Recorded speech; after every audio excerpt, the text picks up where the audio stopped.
Les doy la bienvenida al segundo seminario del ciclo de plantólogas argentinas. Muchas gracias por conectarse. Hoy vamos a escuchar a la doctora Guadalupe Galíndez. Guadalupe es investigadora adjunta de CONICET con lugar de trabajo en la Facultad de Ciencias Naturales de la Universidad Nacional de Salta. También es profesora adjunta de Fisiología Vegetal y Ecología en esa misma facultad. Guada es salteña, estudió la licenciatura en Biología en la Universidad Nacional de Salta, y luego se vino para Buenos Aires, yo estoy en Buenos Aires, se vino a Buenos Aires a hacer el doctorado en el IFEBA, el Instituto de Investigaciones Fisiológicas y Ecológicas vinculadas con la agricultura, junto con Ana Scopel y Martino Estergel. Luego de su doctorado hizo algunas estancias en el Kew Garden en Inglaterra, y también ¿en qué laboratorio del Departamento de Agricultura de Estados Unidos, del USDA? En Fort Collins. En Fort Collins, estuvo en Fort Collins haciendo una estancia también. Trabajó durante 10 años en los bancos de germoplasma del INTA, hasta que se volvió a Salta, donde empezó su grupo de trabajo como investigadora del CONICET. Guada nos va a hablar de un tema muy lindo, al menos para mí, que soy bióloga de semillas. Nos va a hablar sobre características de las semillas de especies de yerba mate y de especies relacionadas a la yerba mate, y ahora los dejo con ella. Recuerden que al final del seminario pueden hacer preguntas o pueden ir volcándolas en el chat mientras las van haciendo, y después al final las vamos preguntando, pueden abrir el micrófono y hablar, o las puedo hacer yo. Bueno, Guada, muchas gracias, y empezá a compartir la pantalla cuando quieras. Bueno, antes de apagar la cámara, agradecerte, Gaby, por la introducción, por la presentación, y agradecerles también por haberme invitado a participar de estos encuentros. Ahora comparto la pantalla, y lo que voy a hacer es apagar la cámara, así tiene la pantalla completa, y después cuando termine vuelvo. A ver, ahora esperen que esto funcione. Bueno. ¿Ahí se ve? Se ve perfecto, bien, Guada. ¿se ve bien? Sí, sí. Bueno, como les dijo Gaby, yo les voy a hablar acerca de la regulación de la dormición y la germinación de semillas de yerba mate y de especies relacionadas. Y como dijo Gaby, a los que trabajamos en semillas, a nosotros las semillas nos parecen bellas, y en este caso están dormidas. Así que el título hace referencia a eso. En el caso de este trabajo, en realidad comenzó por el 2010, en un curso que me habían invitado a participar de conservación y manejo de recursos fitogenéticos, que estaba organizado por la red de bancos de germoplasma, y en esa oportunidad, cuando estábamos justo calentando el agua para tomarnos unos mates, la conocí a Rosana Bubilio, que ella trabaja en la Estación Experimental de Cerro Azul en Misiones, y entonces me contó lo difícil que era que germinen las semillas de yerba mate.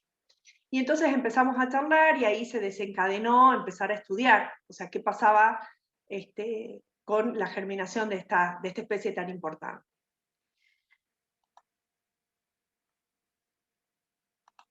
A ver, esperen que... Bueno, entonces, todos conocemos, digamos, la importancia que tiene la yerba mate.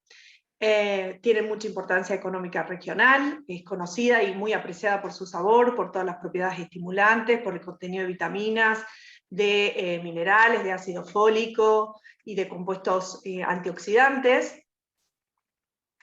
En Argentina, se cultiva en Argentina, en el sur de Brasil, en Paraguay y en Uruguay, y en Argentina en Misiones y en el nordeste de Corrientes.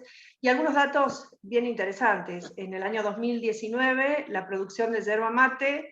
Perdón, Guadalupe, sí, perdón, sí. no sé si vos considerás que estás pasando las diapositivas, porque nosotros seguimos en la presentación. Ay, a ver, vamos de nuevo. Como que no se estaban pasando. A ver. ¿Ahí? ¿Estás Sí, ahí bien? se ve Sí, ahí perfecto, está. sí. Perfecto, Entonces gracias. esperen, dejo el mouse, entonces. ¿Esta la llegaron a ver? No, solo nos habíamos quedado en la inicial. Ah, perfecto. Bueno, ahí va. Entonces, nada, le estaba contando Gracias. esos detalles, que en el 2019 la producción interna de yerba mate fue mayor a 250 millones de kilos, que en el 2020 Argentina exportó más de 40.000 toneladas y eso representó una cifra de 84 millones de dólares y exportaron principalmente a Siria, a Chile y a la Unión Europea. Y que las plantaciones de yerba mate se originan a partir de semillas, aunque también se hacen propagación por estacas. Además de la importancia que tiene la yerba mate, las otras especies de Ilex también tienen mucha importancia fitoquímica, como propiedades, porque tienen propiedades similares a la yerba mate, de hecho se utiliza como sustituto. Yo acá les puse, la yerba mate se llama Ilex paraguariensis, y Ilex dumosa también se está usando para todo lo que es la elaboración de hierbas compuestas. Pero también estas otras especies son muy importantes como fuentes de resistencias a enfermedades y plagas, la hibridación interespecífica con Ilex paraguariensis. Bueno, charlando con Roxana, ella me contaba que la yerba mate, o sea, las especies de Ilex, tienen un problema de germinación que demoran mucho tiempo, más o menos entre 120 días e incluso hasta pueden llegar a demorar un año. Entonces esto claramente nos hace pensar que estas semillas estarían dormidas. Cuando nosotros hablamos de semillas dormidas, van a encontrar un montón de definiciones de lo que es dormición, pero una definición muy sencilla es que una semilla dormida es aquella que no tiene la capacidad de germinar en un periodo de tiempo específico bajo ninguna combinación de factores ambientales como de agua, temperatura, oxígeno, que de otra manera esa combinación es favorable para su germinación. También van a haber un montón de clasificaciones de la dormición, pero yo les voy a dar una muy simple, que es la de dormición primaria, que es aquella a la que presentan las semillas al momento de dispersión, y la dormición secundaria es la que es inducida en algún momento luego de la dispersión. Acá sí, bueno, entonces nosotros en este trabajo vamos a ver que nos vamos a centrar solamente en la dormición primaria. Acá simplemente para mostrarles, esto es un esquema donde nos muestran las distintas etapas del desarrollo de las semillas. Acá lo que tenemos en la parte A es cómo tenemos el porcentaje, el contenido en porcentaje de agua y de materia seca en función del tiempo de desarrollo de la semilla, y fíjense que acá al finalizar es cuando las semillas están maduras, y entonces vemos cómo varía esa cantidad de agua y cómo aumenta la materia seca y cuáles son los genes que se están expresando. Los que les quería mostrar particularmente es en esta parte, en la parte B, que es donde nos muestra la embriogénesis, y entonces vemos cómo a lo largo del desarrollo de semillas, en el momento de la formación del embrión, el embrión va pasando por distintas formas, una forma globular, una forma de corazón, una forma de torpedo, hasta que finalmente termina totalmente desarrollada, con todo el embrión desarrollado y además con el endosperma y la testa de la semilla.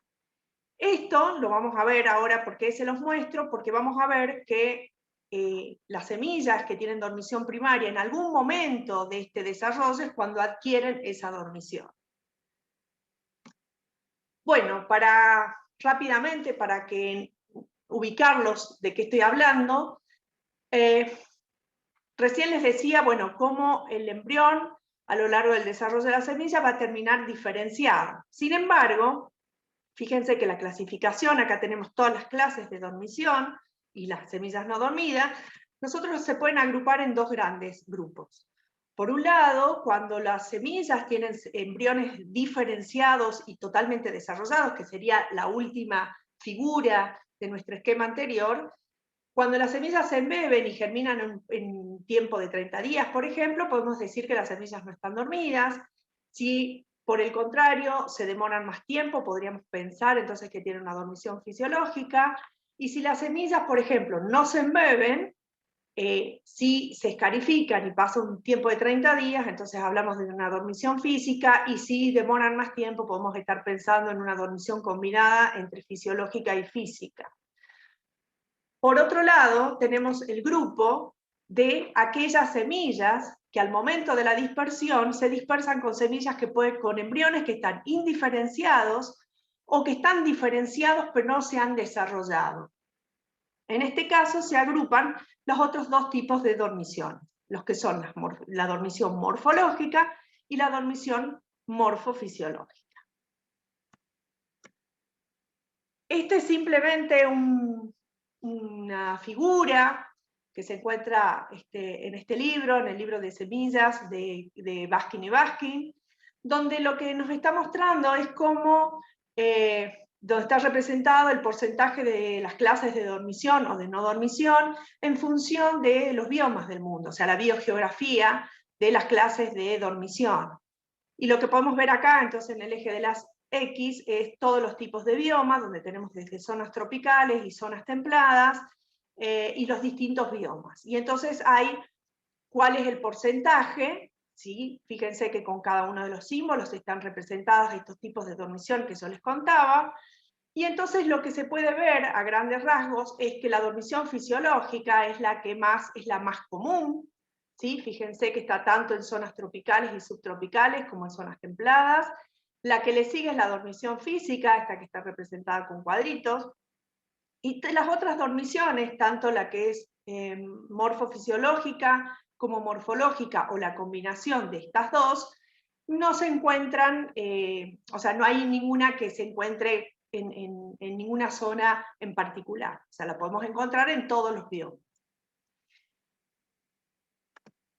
Entonces, simplemente acá mostrarles cómo algunas familias que tienen los distintos tipos de dormición.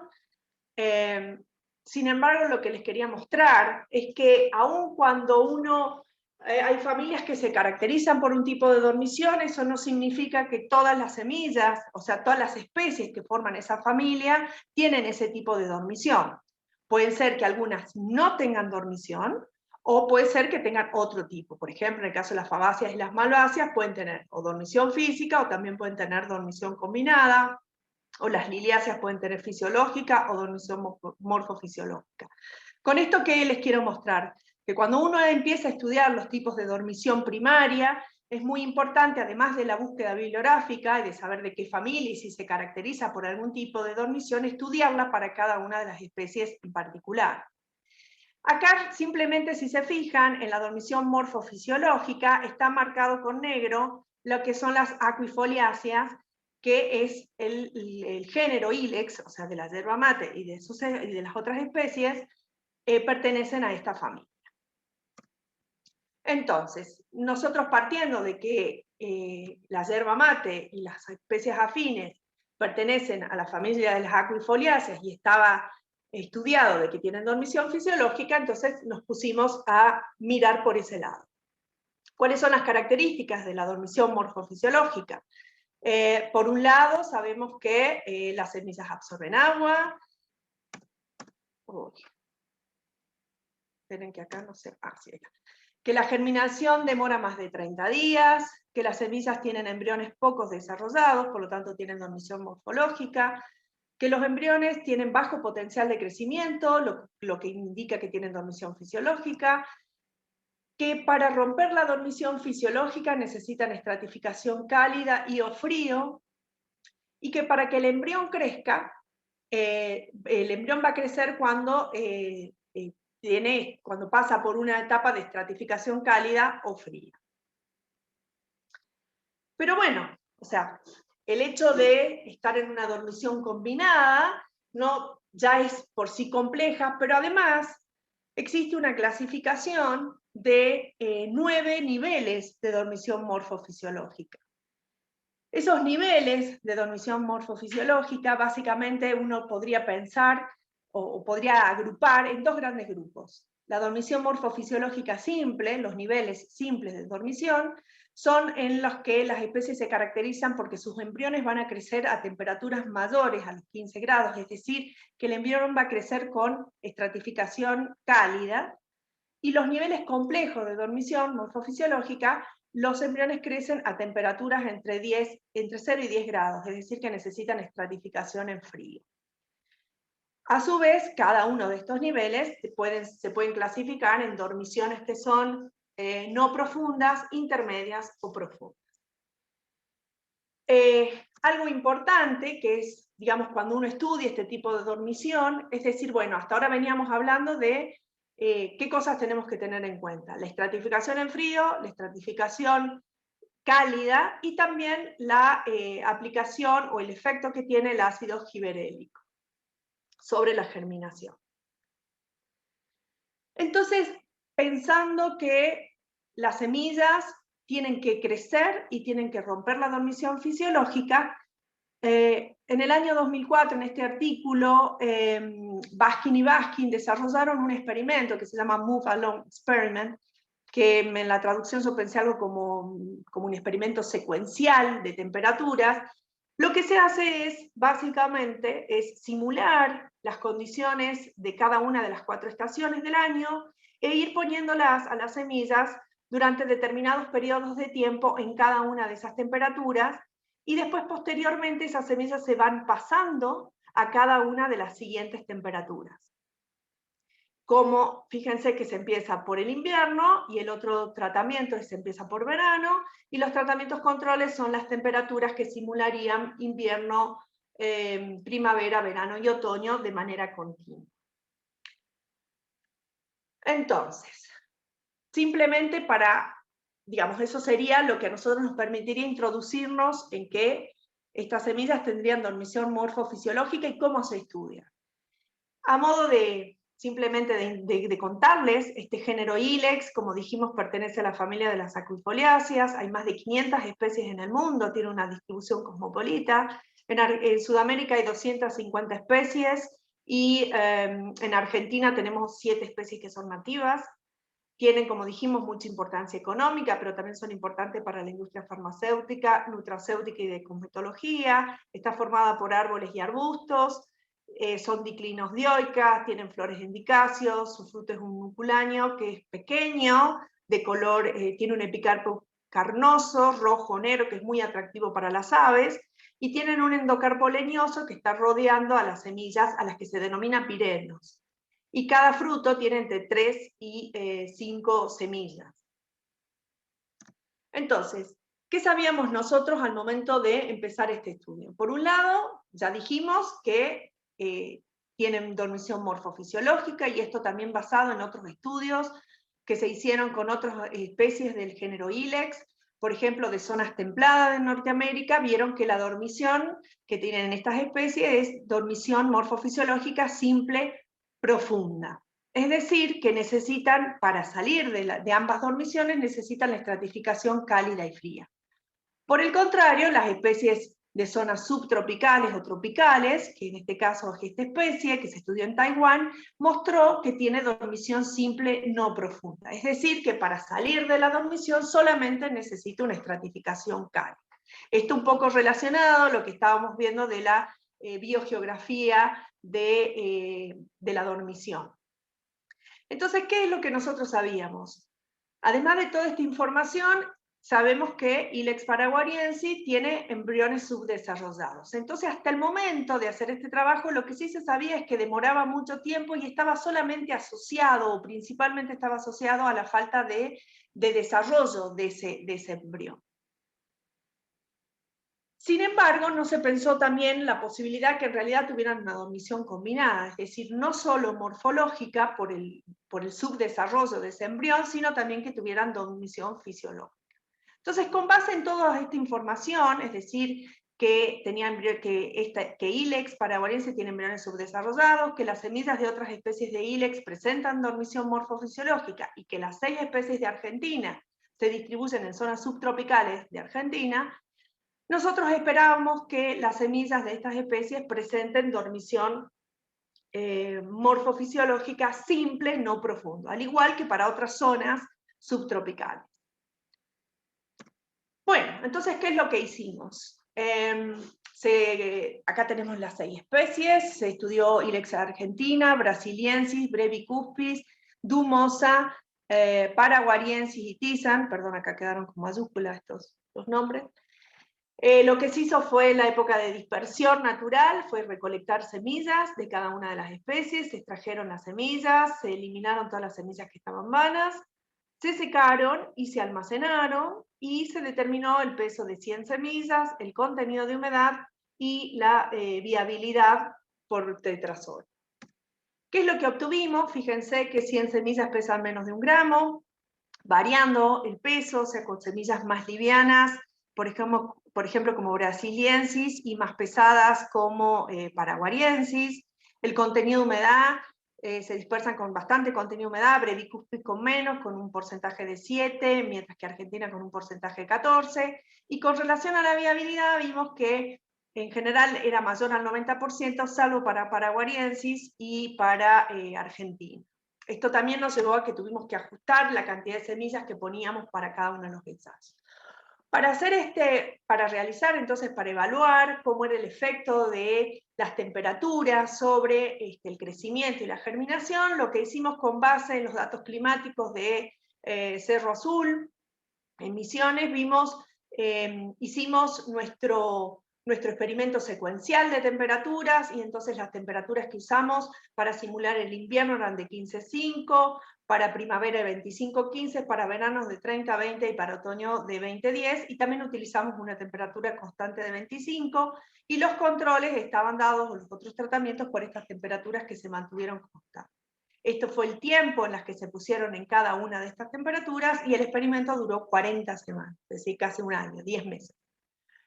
¿Qué es lo que miramos? Teníamos que mirar cómo crecía el embrión, y entonces para eso lo que hicimos fue medir la longitud del embrión y la longitud de la semilla, y esto nos permitió establecer cuál era la longitud crítica para la germinación, y entonces miramos cómo fue el efecto de la temperatura sobre el crecimiento del embrión, y también el efecto de la estratificación en frío.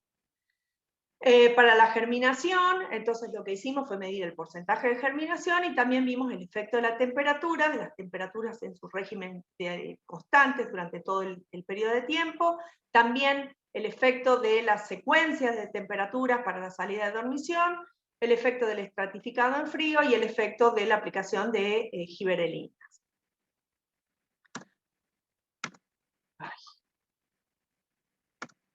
Bueno, entonces, ¿cuáles fueron nuestros resultados?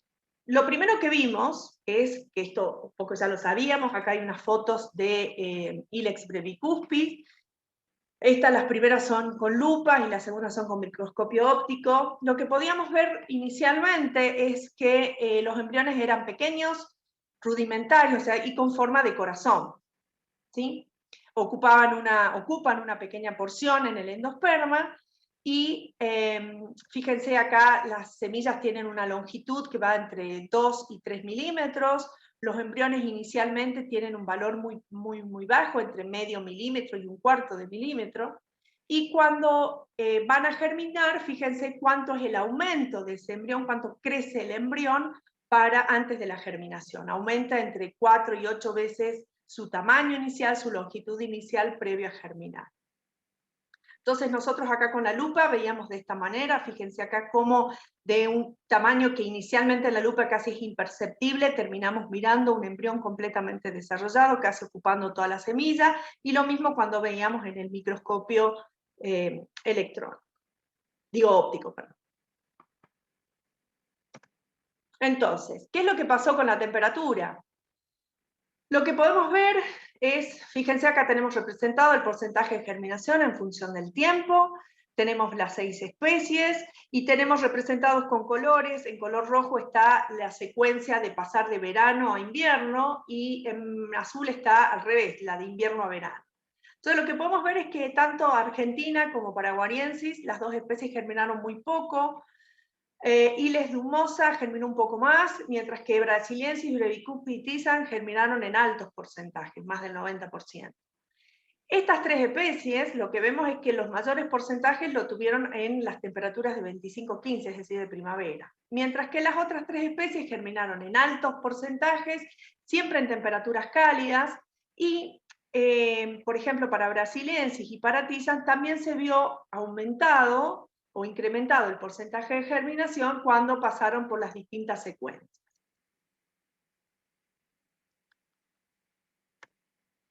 ¿Qué pasó con la relación de la longitud del embrión con respecto a la longitud de la semilla? Lo que vemos es, fíjense, que tanto para Argentina, Dumosa como Brasilensis, donde nosotros habíamos visto que el mayor porcentaje de germinación había ocurrido a 25-15, o sea, con temperaturas de primavera, fíjense cómo la longitud del embrión es mayor, fue mayor en estas temperaturas también, en concordancia con lo que nosotros estábamos viendo de germinación.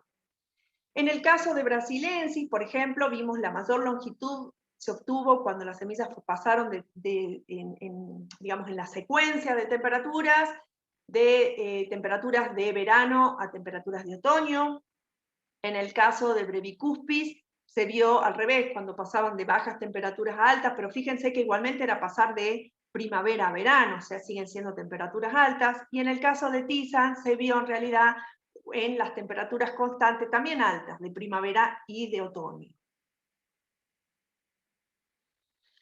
Cuando miramos la estratificación en frío, en realidad vimos nuevamente, acaso solamente le puse 3 especies, pero tanto de nuevo, Argentina, Ilex argentina como Ilex paraguariensis, las dos germinaron muy poco, es decir, por debajo del 2%. Tampoco se vio un aumento en el crecimiento del embrión. Con Brasiliensis, Brevicuspi y Tisan sí se vio favorecida, o sea, fue mayor el porcentaje de germinación cuando las semillas estuvieron en estratificación, o sea, estuvieron sometidas a frío durante 4 y 8 semanas. Acuérdense que las semillas estuvieron almacenadas en frío durante 4, 8 y 12 semanas y después se pasaban a incubar a 25-15. En el caso de Brasiliensis y Brevicuspi también se vio que el porcentaje de germinación aumentaba también en el tratamiento de 12 semanas de frío. Pero sin embargo, para estas 3 especies que recién las vimos, que germinaban en altos porcentajes con las temperaturas, estos altos porcentajes no difirieron de lo que nosotros ya habíamos encontrado para las temperaturas. Con relación a Ilex dumosa, aumentó el porcentaje de germinación en el tratamiento de 4 semanas de estratificación en frío, pero no hubo diferencias con el control, y entonces esto era llamativo, es decir, que la estratificación en frío no estaría, o sea, sí habría favorecido el mayor porcentaje de germinación, porque anteriormente con temperaturas alternas, solamente habíamos obtenido un 53% a 25-15 y acá ya estábamos aumentando un 64%. Pero sin embargo no había diferencias con el control. Y con relación al efecto de la giberelina, lo que vimos acá nuevamente tenemos las 6 especies, y en realidad salvo para Ilex Tisan, donde hubo un mayor porcentaje de germinación con el tratamiento de 2600 micromolar, para el resto de las especies no se vio diferencias entre el control y los tratamientos de giberelina. Y nuevamente siempre seguíamos viendo este mismo patrón de que tanto Ilex argentina como Ilex paraguayensis tenían muy bajos porcentajes de germinación. Pero, nuevamente llamativo, en el caso de Ilex dumosa, llegamos a obtener hasta el 80% de germinación, aunque no había de nuevo diferencias con el control. Entonces, con base en esto, y para no pasarme del tiempo, ¿qué es lo que encontramos con este trabajo? Por un lado, lo primero, es decir, los embriones eran pequeños, con forma de corazón, que estaban diferenciados pero subdesarrollados y ocupan una pequeña cavidad en el endosperma, y que la germinación recién empezó a partir de las 6 semanas. Es decir, esto claramente nos indica que las semillas de estas especies están dormidas. Además, antes de germinar, como longitud crítica de los embriones, aumentan entre 2 y 4 veces su tamaño inicial, y este aumento en el tamaño que es necesario para salir de la dormición morfológica ocurre solamente cuando todas las especies son incubadas a temperaturas de estratificación cálida, es decir, a altas temperaturas, es decir, temperaturas de otoño, de primavera o de verano. Y esto entonces nos permite decir que todas estas especies tienen semillas con dormición morfofisiológica simple.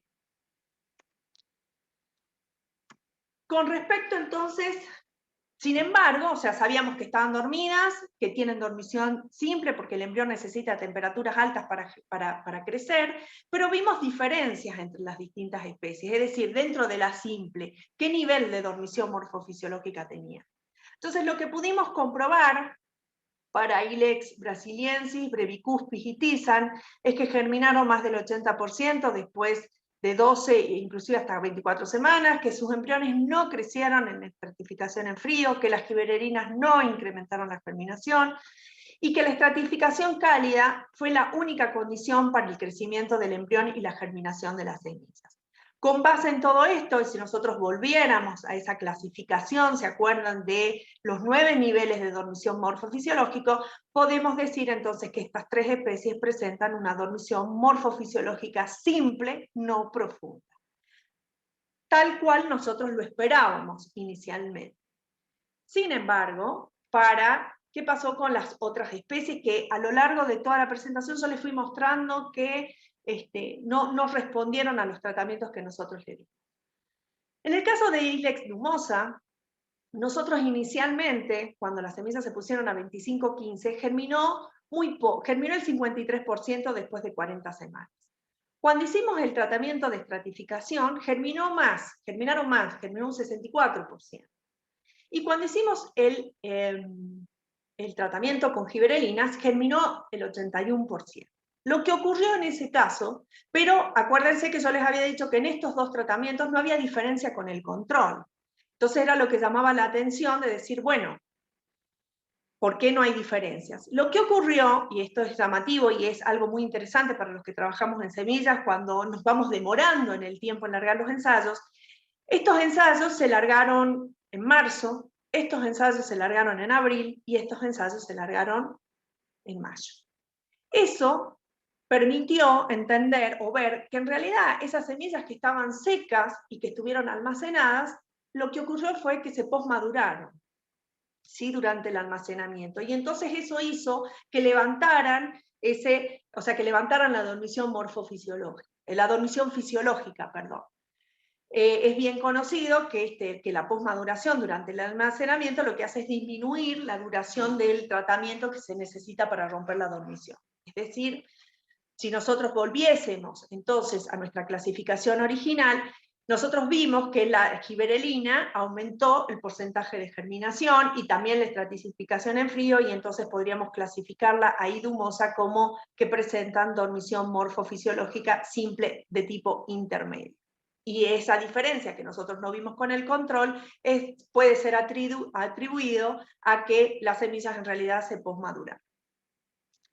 Y por último, nos quedan las dos especies que fueron Ilex argentina e Ilex paraguariensis, nuestra yerba mate.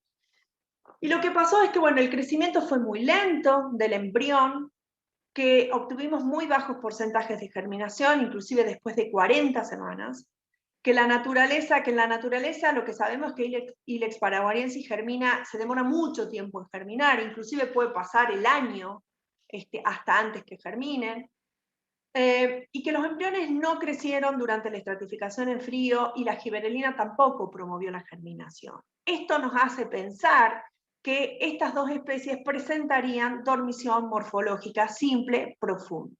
Básicamente lo que se necesitaría entonces es someter estas semillas a estos tratamientos, pero dejarlos por mucho más tiempo que el que nosotros lo dejamos, para corroborar de que tengan este tipo de dormición. Bueno, finalmente, algunas reflexiones cortitas. Es decir, fue el primer estudio que se hizo sobre regulación de la dormición y germinación de semillas de yerba mate y de especies relacionadas nativas de Argentina. Sin embargo, se deberán continuar los estudios sobre todo con semillas de Ilex argentina, Ilex dumosa e Ilex paraguariensis. Este estudio lo que permite, además de conocer la fisiología y la regulación de la germinación y de la dormición, como dije anteriormente, también permite o va a permitir el desarrollo de todo lo que son protocolos de propagación de estas plantas a partir de semillas en esta especie, que como vimos es tan importante sobre todo para yerba mate. Y además Es un estudio que ha contribuido, o que contribuye a la comprensión de lo que es esto que habíamos planteado inicialmente de la biogeografía o de la distribución geográfica de las clases de dormición de semillas, sobre todo para un género como Ilex, que tiene una distribución cosmopolita. Bueno, este trabajo, para terminar, y ser estricta con el tiempo que me dieron, este trabajo se publicó en el año 2018, en plan en Seed Science Research. Acá estamos los que participamos, participaron del INTA, Diana Secato, Gisela Maragrina, Rosana Bubilio, y en ese momento yo también trabajaba en el INTA, y por parte de la Universidad Nacional de Salta y CONICET, Pablo Ortega Báez y Lucía Lindó, y todos estos, todo lo que fue el diseño y después la redacción de este artículo se hizo en forma conjunta con la doctora Carol Baskin de la Universidad de Kentucky. Este estudio, este trabajo, lo que tuvo también de gratificante es que además de haber sido una publicación científica que nos permitió conocer cómo es la germinación y la dormición de una especie tan importante como la yerba mate para nosotros, que tiene tanta importancia regional, además tuvo, como es de una especie importante, también tuvo sus repercusiones más a nivel de extensión, y entonces este trabajo de una manera más amena para el público también fue comentado en la revista RIA y también en otras noticias como en AgroSit. Y nada más. Y muchas gracias. Muchas gracias, Guada, por la presentación. Creo que estuve en tiempo y forma, ¿no? Perfecta de tiempo. Tenía que el reloj. No voy a decir que tenemos amenazadas a las disertantes sobre el tiempo que tienen para no voy la a decir lo que me dijiste por privado en el chat. Bueno, haciendo honor al trabajo que presenté, me voy a tomar unos mates después de haber hecho mi presentación. ¿Alguien tiene una pregunta para Guada? Es una persona muy Yo puedo empezar a hacerte una pregunta. Yo trabajo con semillas, pero hay cosas, trabajo con dormición fisiológica, nunca trabajé con morfológica, entonces me causa mucha curiosidad saber, todas estas semillas se dispersan con el embrión no desarrollado, ¿sí? Sí. Los recursos para el desarrollo del embrión son los mismos recursos que tiene que usar después la semilla para germinar y para establecer la plántula, ¿no? Exactamente. Sí, sí. En principio lo que ¿Cómo es el conflicto ese entre poner recursos para el desarrollo del embrión? O sea, si no hay desarrollo de embrión, no hay germinación, eso es obvio. Como que es más importante poner recursos de la semilla en desarrollar el embrión que después establecer la plántula, pero también me imagino que desde el punto de vista ecológico tiene que haber como un conflicto entre... sí, seguro que hay un compromiso. Igualmente estas son semillas muy chiquitas que evidentemente tienen que estar sobre la superficie, digamos, o sea, no tienen reserva, por ejemplo, si quedaran enterradas, no tienen tampoco después reservas como para crecer y salir y empezar ya la plántula a fotosintetizar. ¿Cómo resuelven el compromiso? La verdad que no lo sé, pero que la resuelven, digamos. Sí. ¿No? Porque sí. Lo que necesitan, igualmente la mayoría dispersa en verano, otoño, es decir, que apenas dispersas ya tienen las temperaturas, y una vez que tienen las temperaturas, en poco tiempo, en pocas semanas, ya el embrión se desarrolla y pueden germinar, digamos. Por ejemplo, en las 3 especies que yo les conté, las que tienen dormición morfofisiológica simple, no profunda, simplemente con que reciban las temperaturas ocurren las dos cosas, salen completamente de la dormición, digamos, tanto de la morfológica, o sea, ocurre como en forma simultánea de que crece el embrión y rompen la dormición fisiológica y germinan. Claro. En las otras ya se pone un poco más complicado, pero igual faltaría seguir haciendo como más estudios, ¿no? Sobre todo para Ilex paraguayense. Sí, que no terminen todo un año es un problema. Exactamente. Además, si uno tiene la oportunidad de ver cómo es toda la plantación, o sea, cómo es todo el manejo de las plantaciones de yerba, es increíble. que nosotros consumamos, o sea, que haya tanta producción. Obviamente también se hace macropropagación, ¿no? Por estacas, pero realmente todo el trabajo que significa obtener plántulas, después todo lo que significa el raleo, todo lo que significa después rustificarlas y llevarlas a campo, es todo un trabajo tremendo, bueno, para lo que es, y encima tienen este tipo de dormición bien complicada. Sí. Pero bueno. Gracias, Guada. Hay una pregunta acá en el chat de Guadalupe. Ay, no llego a ver el nombre entero. Merced Barrón, ¿puede ser? ¿Querés hacer la pregunta, Guadalupe? ¿Prender el micrófono o la hago yo?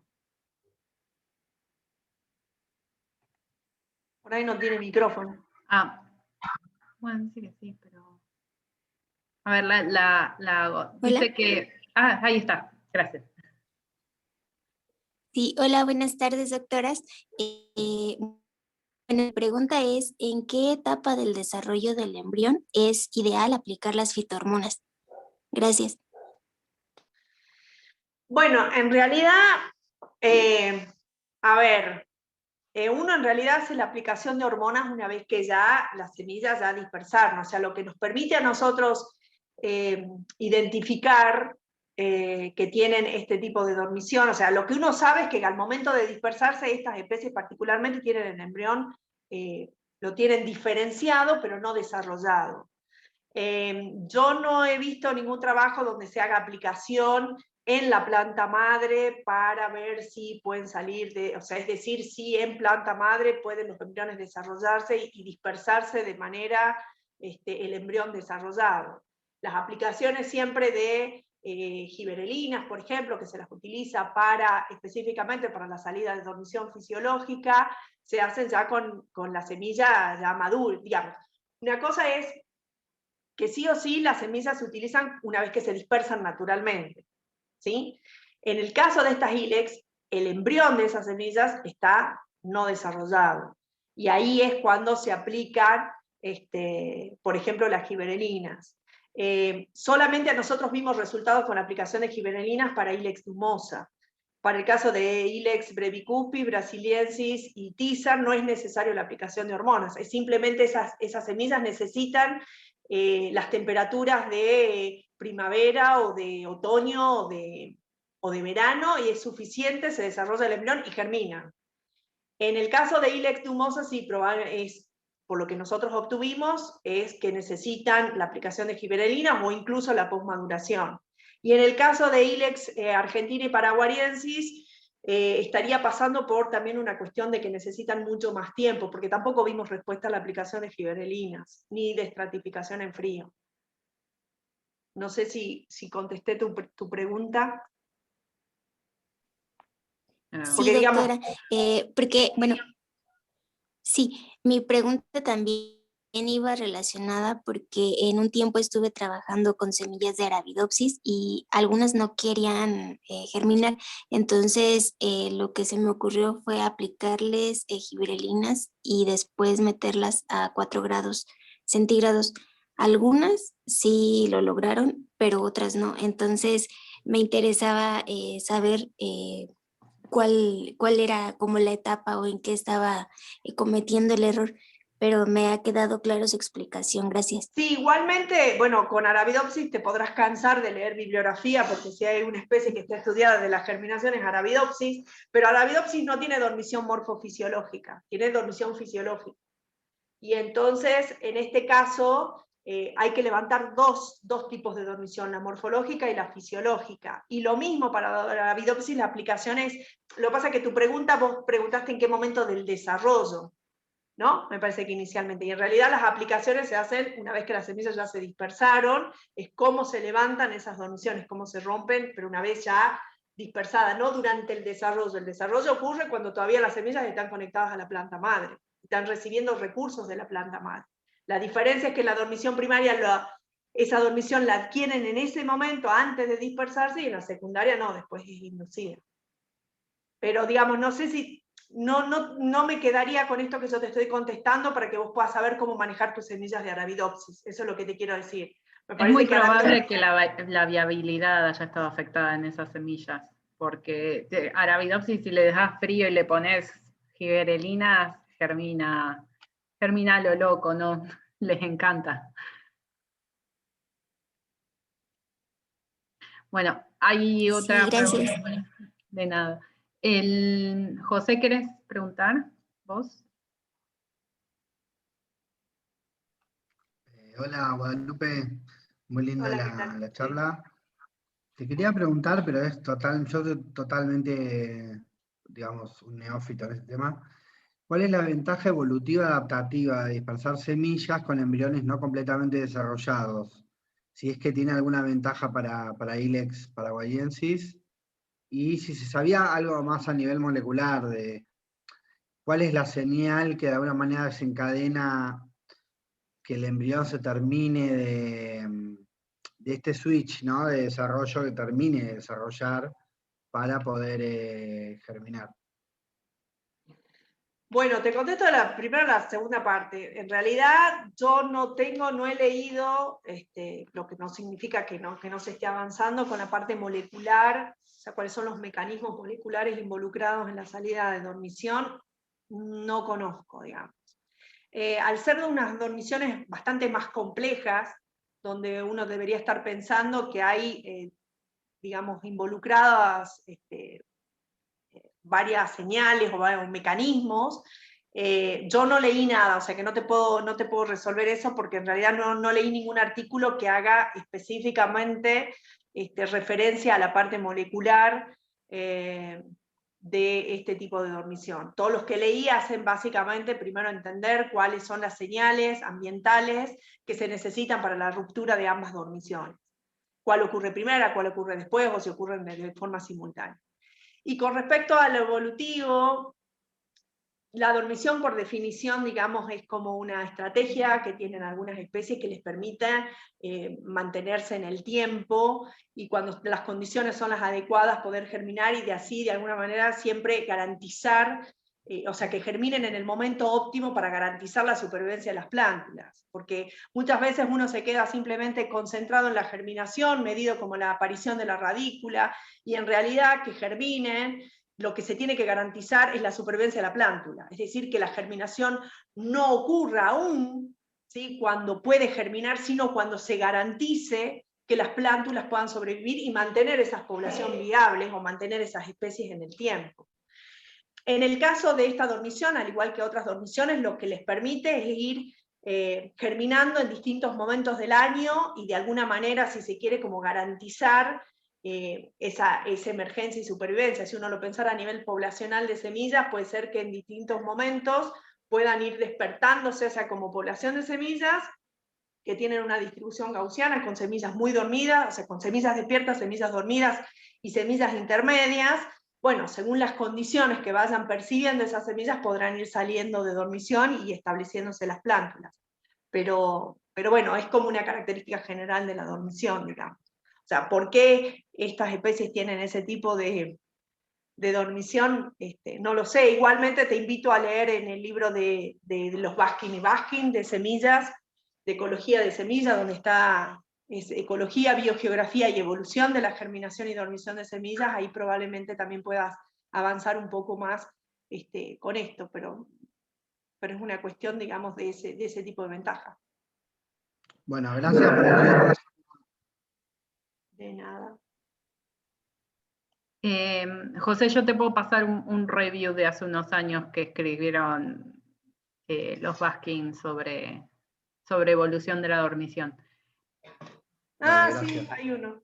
Sí, que Ahora está que lo Kathleen decís. también ahí. Está re bueno ese. Mariana, ¿querés preguntar?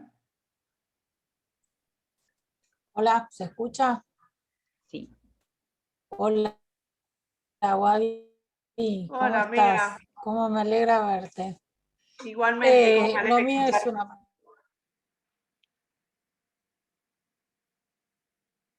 Ay, no escucho nada. Te perdimos, Mariana, de vuelta. Siempre pasa lo mismo. Te emociono demasiado.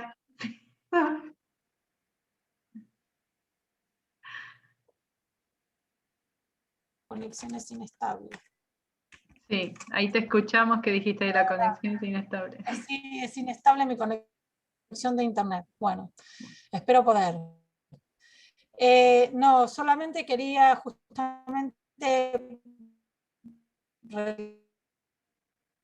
¿Querés escribirlo por las dudas, Mariana? Porque no se te escucha. relacionado con esto que acabas de contestar, quería que me atisbes una idea, sobre todo tuya, ¿qué pensás de cuál sería, desde el punto de vista poblacional, justamente, si existen diferencias en de las semillas de los embriones, por zonas o por sitios, o sea, teniéndose cómo es la acción de las semillas de iglesia, pero imagino que el embrión, desde el punto morfológico, debe ser poblacional la viabilidad de la población a lo largo del tiempo según las condiciones ambientales, si no entendí mal. ¿Se te ocurre qué puede estar explicando eso? O sea, ¿cómo puede ser que si es que lo viste, no sé, capaz no se vio o no existe, estadios distintos de este embrión en distintas zonas o en distintos momentos o en distintos tiempos, acompasadas o no, porque cómo es poblacionalmente esta maduración del embrión? Sí, seguro, Mariana. Que no sé si no te escuché todo por esta última parte, sí. Lo que sí te puedo decir es que esto que yo les decía, que en una población de semillas existen semillas que se dispersan más despiertas o más dormidas que otras. Y entonces, digamos, hay semillas que germinan en el término de 30 días y que están despiertas, y cuando uno las corta y las mira, tienen el embrión total, o sea, a ver, esto nosotros fuimos, ¿cómo hicimos? Poníamos los experimentos, íbamos mirando la germinación, pero poníamos otro lote de semillas a las cuales íbamos cortando cuando se iban pasando las secuencias o el tiempo para ir mirando cómo crecía ese embrión. Y hay semillas que las que no están dormidas al momento de dispersarse, o están menos dormidas, en muy poquitos días aumenta el crecimiento y germinan, y otras que por el contrario están extremadamente dormidas y necesitan mucho más tiempo para que el embrión crezca y germine. Entonces vos ves, uno esperaría a nivel del campo mirar esa variación temporal en donde inicialmente, si las condiciones son las aptas para germinar, acuérdense que las condiciones para germinar pueden ser distintas a las condiciones que se requieren para salir de dormición, y entonces si están las condiciones de germinación y se dispersaron menos dormidas que otras, si las condiciones están, germina, entonces vos tenés una fracción de la población que ya germina.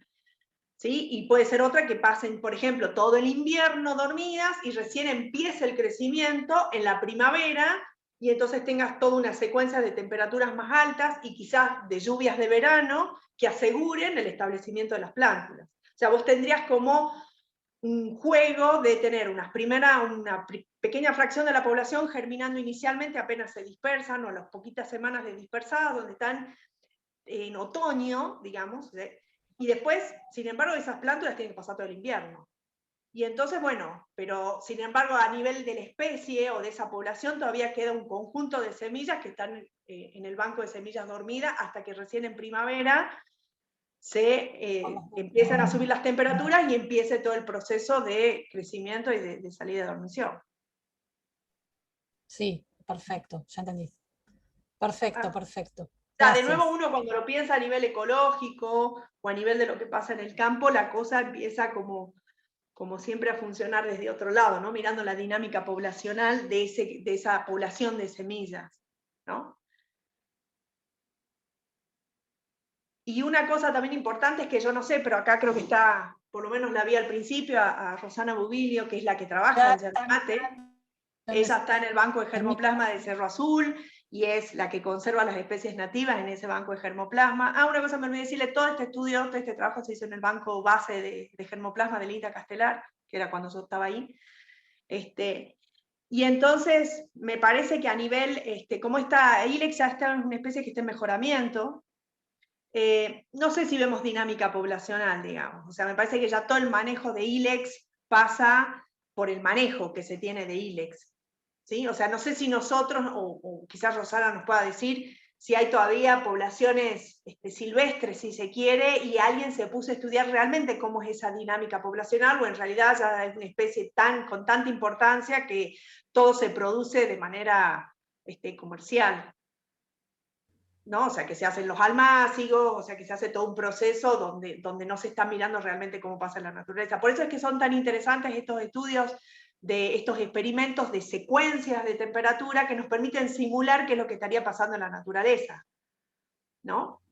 Está demasiado domesticada la especie ya. Claro. Y las semillas son complicadas, pero son divertidas.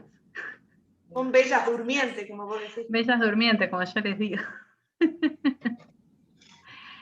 ¿Alguien más tiene una pregunta para Guada? Gabriela, ¿me escuchás? Sí, te escuchamos bajito, pero sí. A pesar de todo, sigue habiendo poblaciones naturales, tanto en como es en toda la provincia, principalmente en como es en los parques, tanto provinciales como nacionales, de la provincia de Misiones. Como quedan relictos de selva paranaense, se encuentran nativas, y lo que se produce para plantación se saca de huertos semilleros donde ha tenido un proceso de mejoramiento.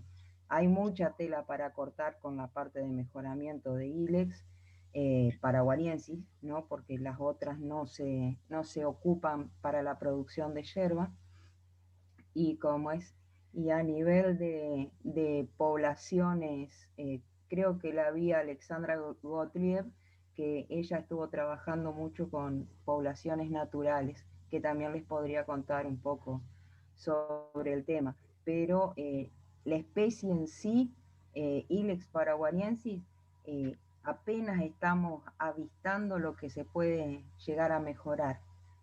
Estamos recién en pañales, con eso les digo todo. Claro. Sí. Igualmente piensen que siendo una especie de tanta importancia, todavía no se le logró levantar la dormición morfofisiológica, ¿no? Algo que, digamos, para muchas especies de interés alimentario, por ejemplo, alimenticio, ya se ha levantado esa dormición, y sin embargo en esta todavía no. O sea que, como dice Rosana, hay mucho todavía para investigar, y sobre todo en la parte molecular, y buscar esos genes y ver cómo se hace para una especie de tanta importancia poder levantarle la dormición. Sí, está el tema de trabajar con especies no modelo. Bueno, igualmente con las nuevas tecnologías de secuenciación y de nuevos algoritmos de comparación, se puede obtener información genómica bastante más fácil que lo que se hacía antes. Pero bueno, está el desafío de trabajar con especies no modelos y obtener secuencias de calidad y ensamblar genomas y todo eso. Se sabe ¿cuál es la haploidía al menos de paraguariensis? ¿Lo sabes? ¿No? Ok. Es todo un tema, las plantas son... Es diploide. ¿Es diploide? Vamos, todavía, es más fácil. Argentina, bueno, ya tenés, mirá. Argentina es tetraploide. Es tetraploide, sí. Bueno, Argentina también está distribuida en yungas, ¿no? No es solo paranaense. Solo yungas, Jujuy, Salta, Catamarca y Tucumán. Así que ahí también, con esto de pensar a ver cómo se asocian a las condiciones ambientales, digamos, hay bastante, y está bien interesante porque en realidad se asumió que tienen una dormición profunda, pero sería interesante seguir estudiándola y trabajarla acá en campo, digamos. Nosotros que tenemos la posibilidad de hacer in situ. Ustedes las tienen ahí, sí. Sí, por eso hay como cosas bien interesantes todavía para seguir estudiando. Pero bueno, y bastantes desafíos, ¿no? A mí siempre me impresiona eso, cuánto es la producción, cuánto se consume, cuánto se exporta de yerba mate, y después de haber visto todo lo que le significa la producción de yerba mate. Es tremendo, y que todavía no se haya logrado avanzar en la salida de la dormición. Pero bueno, lo bueno es que ya a partir de ahora ya sabemos cuál es, qué necesita, y bueno, supongo que se avanzará en esa línea. Bueno, está mi perra ladrando, disculpen en el fondo. Bueno, muchas gracias, Guada, por la presentación de hoy. Me Espero que se haya encanta, entendido, porque estuvo medio rápida, pero bueno, como me encanta temía que me hablan de semillas. No. La semana que viene los esperamos para el seminario de la doctora Ana Rocío Sede, del INGEVI, que nos va a hablar sobre proteínas involucradas en el desarrollo del tubo polínico. Y disculpen por las interrupciones de hoy, vamos a cortar el video para que no quede subido de esas partes en nuestro canal. Y bueno, muchas gracias. Nos vemos la semana que viene. Gracias, Guada. Chao, adiós. Beso a todos y todas. Chao.